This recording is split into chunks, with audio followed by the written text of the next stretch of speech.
Hello all, जो game आपण आता बघणार होतो 2021 साली झालेल्या टाटा स्टील मास्टर स्पर्धेतील सामना आहे. खेळणारे खेळाडू आहेत पांढऱ्या बाजूला मॅग्नस कार्लसन आणि काळ्या बाजूला अलीरेजा फिरुजा. तर या सामन्यात काय झालं ते आपण बघू. डावाची सुरुवात मॅग्नसने केली. D4 उत्तर आले.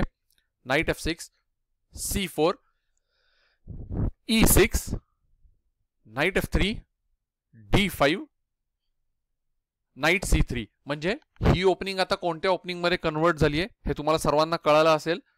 सध्याची एक फेमस वेब सिरीज या नावाने आहे. पुढची चाल होती knight B2 D7, bishop G5, H6, bishop H4, bishop E7, C takes D5, knight takes D5, bishop takes E7, queen takes E7, E4, knight takes C3, B takes C3, castle by black, bishop D3, C5, castle by white. म्हणजे तुम्ही जर या सगळ्या चाली बघितल्या तर या अतिशय स्टँडर्ड चाली आहेत. फार वेगळं असं काहीही नाही. आपल्यापैकी प्रत्येकाने कधी ना कधीतरी हे अशा प्रकारची व्हेरिएशन्स खेळलेली आहेत आणि दोन्ही खेळाडूंनी काही पीसेस एक्सचेंज देखील केलेले आहेत. तर पुढची चाल होती C takes D4, C takes D4, B6, A4, bishop B7, A5, B takes A5, rook text A5, night F6, रुक E1. आणि रुक E1 चाल खेळण्यामागे जे प्यादा आता E4 घरावर आहे त्याला डबल सपोर्ट असावा हेच आहे. कारण समजा नाईट F6 नंतर दुसरी जर कुठली काही चाल खेळली असती तर तुमच्या लक्षात येईल की E4 प्यादावरती काळ्या खेळाडूचा पांढरा उंट आणि घोडा असा डबल अटॅक आहे. ते प्याद मारलं जाऊ शकत होतं. म्हणूनच रुक E1, त्यानंतर रुक D8, queen A1, sorry queen C7, H3, A6, रुक C5, क्वीन F4. आता रुक C5 यानंतर काळ्या खेळाडू म्हणजे फिरुजाने क्वीन F4 ही चाल खेळलेली आहे आणि त्याने आपली क्वीन सेंट्रलाइज करण्याचा प्रयत्न केलेला आहे. पुढची चाल होती रुक E5, पण मॅग्नसने रुक E5 चाल खेळली. त्यामुळे आता असं झालेलं आहे की काळी क्वीन म्हणजे काळा वजीर जो आहे तो बोर्डच्या किंग साइडला अडकून पडलेला आहे. कारण त्याचे जे मार्ग आहेत डायगोनल हत्तीने ब्लॉक केलाय, बाकीची रो जी आहे ती प्यादांनी ब्लॉक केलेली आहे आणि बाकी ठिकाणी तर त्याचे काळे मोहरे देखील आहेत. पुढची चाल होती नाईट D7, रुक A5, night F6, D5, E text D5, E5. म्हणजे मॅग्नसने आता आपल्या एका प्यादाचं बलिदान दिलं, पण त्या बदल्यामध्ये प्याद दुसरं म्हणजे E4 घरावरचं प्याद जे आहे ते पुढे ढकलण्यात यश मिळवलेलं आहे. पुढची चाल होती नाईट E4, क्वीन D4. आणि पुन्हा एकदा मॅग्नसने काळी क्वीन म्हणजे काळा वजीर जो आहे तो एका कोपऱ्यामध्ये अडकवण्यात यश मिळवलेला आहे. डायगोनल ब्लॉक केलेला आहे, रो देखील ब्लॉक केलेली आहे. आणि आता जर काळा घोडा कुठे हलवला तर काळा वजीर मारला जाऊ शकतो. सो तुमच्या लक्षात येईल की मॅग्नसने अतिशय हुशारीने एक प्यादाचं सॅक्रिफाईस जरूर केलं, पण ते करताना काळा वजीर जो आहे तो एका कोपऱ्यामध्ये अडकून राहील याची काळजी घेतलेली आहे. पुढची चाल होती रुक D2 C8 आणि ही चाल खेळल्यानंतर मॅग्नसने खेळलेली चाल होती रुक A2 A1.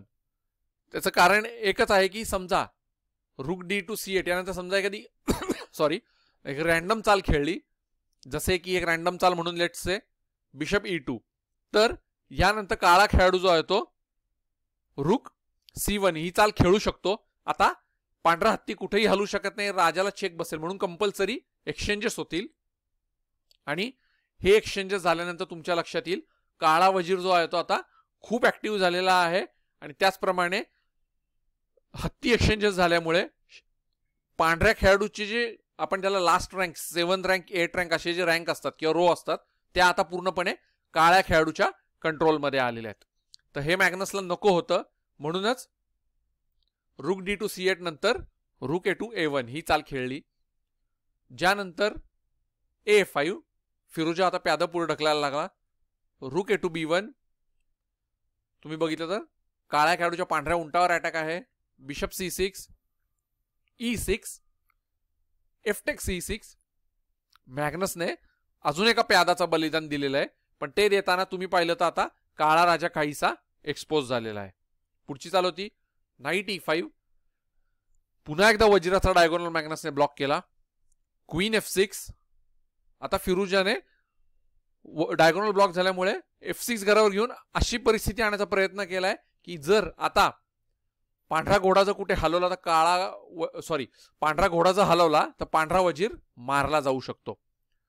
तर या परिस्थितीमध्ये मॅग्नसची चाल होती F3. त्याने पहिल्यांदा काळ्या घोड्यावर अटॅक केला. Night G5. ज्यानंतर रुक B6 आणि ही एक अतिशय इंटेलिजंट मूव आहे. ही चाल खेळल्यानंतर फिरुजाची चाल होती बिशप E8.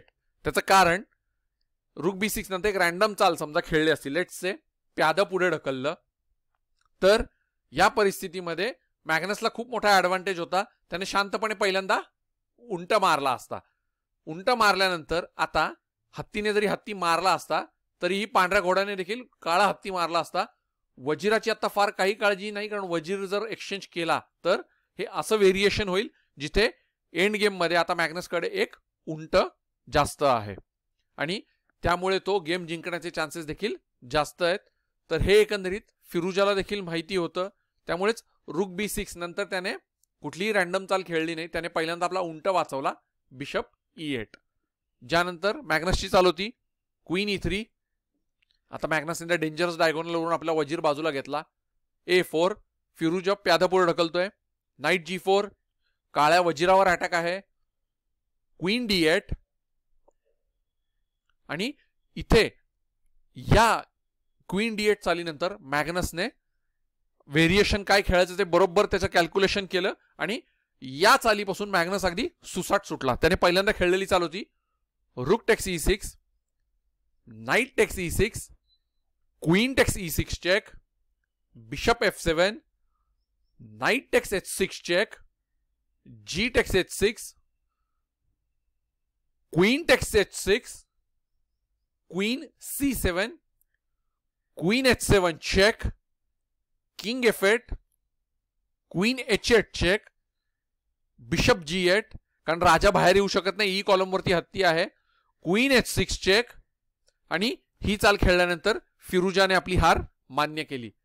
त्याचे कारण तुम्ही जर बघितलं तर आता काळा राजा कुठेही जाऊ शकत, काळ्या राजाकडे केवळ एकच जागा आहे जी म्हणजे F7. जर या परिस्थितीमध्ये काळा राजा F7 घरावर गेला असता तर पुढचं व्हेरिएशन हे असं असतं bishop G6 check, king F6, bishop H5 check, king F5 आणि G4 चेकमेट. हे असं व्हेरिएशन असतं.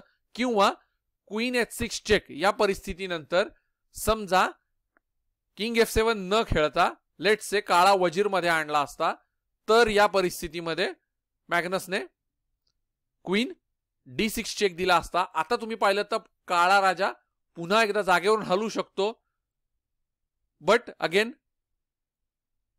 क्वीन E7 हा चेकमेट आहे. पांढरा स्क्वेअर उंटाने कव्हर केलाय, बाकीचे स्क्वेअर वजिराने कव्हर केलेत. किंवा क्वीन D6 चेक नंतर काळा वजीर मध्ये आणला तर हे असं व्हेरिएशन आपल्याला बघायला मिळू शकतं.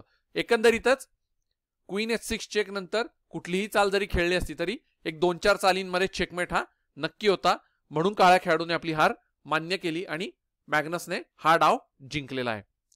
तर या संपूर्ण गेम मध्ये तुमच्या लक्षात आलं असेल की मॅग्नसने काळ्या वजिराला अतिशय चांगल्या प्रकारे बोर्डच्या किंग साइडला अडकवून ठेवलं होतं. मोस्ट ऑफ द टाइम तो वजीर अख्ख्या गेम मध्ये काहीही करू शकला नाही आणि नंतर जेव्हा शेवटी मॅग्नसला व्यवस्थित कॅल्क्युलेशन करता आली तेव्हा क्वीन D8 ही चाल खेळल्यानंतर या चालीनंतर मॅग्नस अगदी सुसाट सुटला. त्याने आपल्या हत्तीचंही बलिदान दिलं, घोडाही सॅक्रिफाईस केला, पण ते करत असताना क्वीन H6 चेक ही अशी परिस्थिती बोर्डवर आणली जिथे काळा राजा पूर्णपणे एक्सपोज होऊन चेकमेट झाला. तर आय होप की तुम्हाला हा गेम आवडला असेल तर जरूर शेअर करा. मी अजूनही चांगले गेम्स घेऊन परत येईन. धन्यवाद.